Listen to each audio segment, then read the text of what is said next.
are put in positions where they're answering questions about the most basic things, their everyday life, what they like to do, and how it almost always ends in disaster. Rishi Sunak's a good example because he was on this morning and he said he reads Jilly Cooper books. But then the obvious thing is, you're going to say, oh, is a wee bit of rumpy pumpy in those, is just say yeah. Just say yes, you're an adult. Everyone likes reading a bit of filth. But instead he was like, oh no, don't read those ones. I read the ones about polo, and then you get into that ridicule thing. If you're listening, Mr. Sunak, you be your best self. When you go to bed tonight, get your Jilly Cooper out, lean into Mills and Boone, and don't apologise to anybody.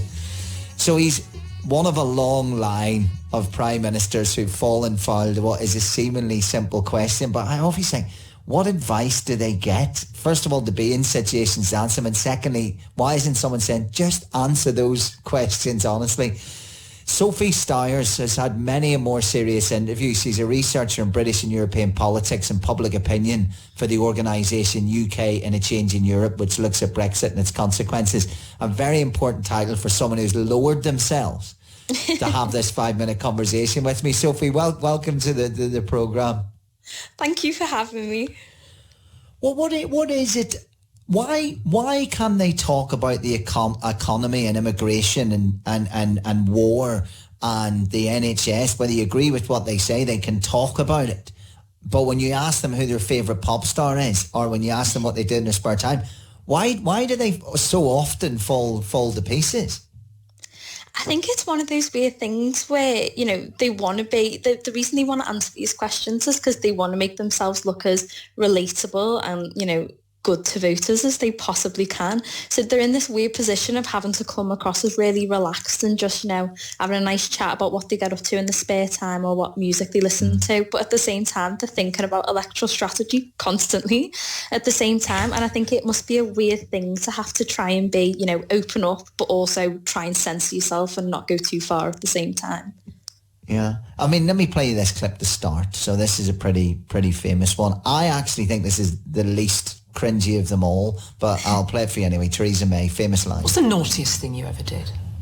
Oh, goodness me. Well, I suppose gosh, do you know, I'm not quite sure. Well, there must have been a moment. Nobody's ever perfectly behaved, are they? I mean, I have to confess, when me and my friends sort of used to run through the fields of wheat, the farmers weren't too pleased about that. See, you're so right. So you could actually hear the cogs turning in the brain. The bit that she said before it was not anyone's perfect. So they just can't get out of politicians mode for the answer, can they? Because Rishi did the same thing. He should have just said, I read Jilly Cooper, it gets me slightly aroused, and I like polo. And that would have been as done. But you hear that the politician is always there in the answer, isn't it? Well, I think as sort of voters as well, we put them in an awkward position where we like to say that we want people who are relatable and normal, and, we lament the fact that there aren't people like that in public office. But at the same time, if we really, if Keir Starmer told us that he likes listening to Dua Lipa or Britney Spears in his spare time, are we actually going to believe him? We're in that awkward position. Gordon Brown, Arctic Monkeys. Exactly. If he says that he's going to go and see the Barbie film in July, are we going to believe what he actually says? I don't think so. So, we put them, I think, in this awkward position where we want them to be like normal people, but as soon as they are, they become a meme on Twitter straight away. So... Oh, they need to back themselves. I mean, I had David Cameron on Radio 1 with Edith and I when I think he'd just been elected, and I said, why are they letting him on youth radio for 15 minutes? And I'll say this, he was good. He was good in that he talked about giving up smoking, because we were asking him loads of questions. We were really just taking the mickey, and we asked him about giving up smoking. He said, I'm wearing a patch now. That was very honest. We talked about music, and he went, oh, it's really dull, my music. It's like, Johnny Cash and Radiohead. And in fact, it was a great thing to say. But then I said, which one of Girls Aloud do you fancy? And he absolutely swallowed his tongue. And we'd done a lot with him, and they'd been in the studio the day before, and they'd brought their calendar in, and he went, oh, couldn't possibly choose. Now, you can't, I've got a calendar. and he went, the one in the far left, which I thought was quite funny that he went far left. and it was Cheryl for the record. But that was the right headline. answer is The Nicola headline, because she's from Liverpool, so she's the best right? answer. That was the right answer. That's why the right answer is Nadine. But let's not get tribal about it. But the point was, if he had just went, well, okay, Cheryl, it would have been fine, but he tried to roll back on it, and I think that's where they get caught out. Have a listen to, I've got a smorgasbord here, not enough time. This is just so awkward. My producer tonight reckons he was doing this on purpose, Boris Johnson, and he was just playing the person. I think it's real. I don't know. Let's have a listen. What do you do to relax? What do you do to switch off? I like to paint. Or I make things. I like to... What do you make? I have a thing where I make models of... when I was in London, when I'm mayor of London, we build I make buses. You make models of buses? I make models of buses. So they're going to be in Downing Street. So what I do... No, what I don't make models of buses, but what I make is... I get old... I don't know, wooden crates. Yeah. Right? And then I paint them. And they have two suppose it's a box that's been used to contain two wine bottles, right? Right. And it will have a dividing thing. Yeah. And I turn it into a bus, and I put passengers. You really want to know this? You're making buses. You're making cardboard buses. That's what you do to enjoy yourself. I paint the passengers enjoying themselves. Okay, great. On a wonderful bus. Great. Sophie, if you're his advisor standing beside, if you're his PR person, how long do you think that minute felt to them? I think it's one of those things where you would have wished it was radio, so you could be kicking them under the table, telling them to stop, I think. Yeah. But I think it does get to that wider question, doesn't it, of what do we expect of our politicians, and do we actually really deep down want people who are relatable or normal, or do we actually prefer it when they're a bit boring because it means they're focused on the job? Well, we had that last night. We were talking about that in Midnight in America with Susan Del Percio, and we said, look, whether you like them or not, whether you like their politics or not, if you go back through my entire life of US presidents, they've all had a charisma. They've all had a personality of sorts, and we were talking about whether Ron DeSantis possesses that. Whereas I don't know, my views changed a lot in the last 10, 20 years, which is just do your job. I don't need you to be part of popular culture. Yeah. Just like, I want boring years where we're not talking about is and everything's just working. But to prove that we're not, we just got to get a bit of balance here.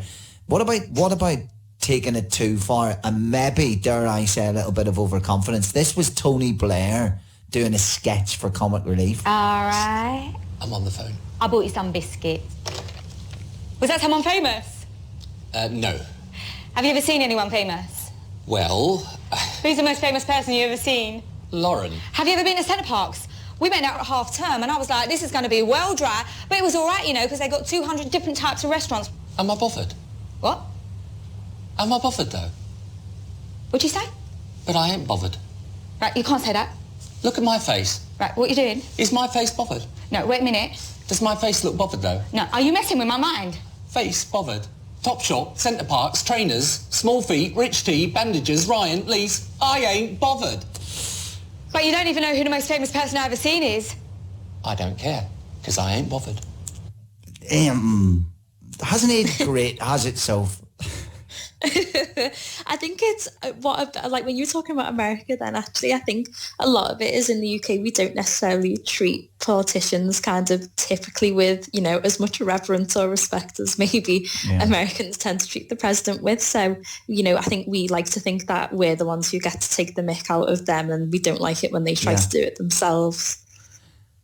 I think we would agree, and I always talk about this. We often hear, especially in this modern world, of extreme views, when actually the majority of people are all thinking the same thing, whether they're right or left and how they vote.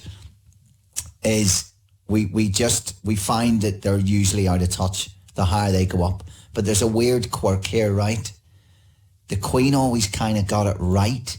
The person that who lived in Buckingham Palace, the Queen, the head, she always chose those moments right. Like, I don't know that any Prime Minister would have pulled off jumping out of a plane with James Bond or the Paddington and stuff. But it's strange because if anyone you'd say would get it wrong, you'd say, if you say quite stereotypically, royalty's the next step after your Prime Minister. But actually, the Queen usually got those public conscious moments right, didn't she?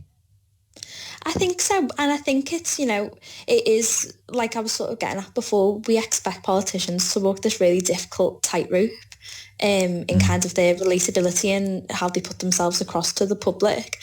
And actually, I think it taps into, the difference between the Queen and politicians is that, the Queen was a pretty kind of universally liked figure in this country, whereas, for politicians over the last few years, we've just seen so much apathy and distrust that there's maybe just not that goodwill to, allow them to express themselves in the same way or act that way in public life. It's a good point. There's a bit on our side that we're immediately looking for the gotcha moment as soon as they do it. And I actually think that's really healthy. I think we should all, I've always say that no matter who's in Downing Street, no matter who's in power, no matter who's in opposition, we should always sort of put them in one place and say, right, that your job is to do your job, not anything else. But listen, if we've learned anything, there's nothing wrong with a bit of Jelly Cooper. Sophie, thank you for humouring me. You're clearly 17 times more intelligent than having this conversation, but it's good to have a little bit of fun. Girls allowed any day, so don't worry about it. Not so, you've already got Girls Allowed wrong, so you're not an expert in that, so not having you in that at all. Sophie, thank you so much. Take care. Thank you.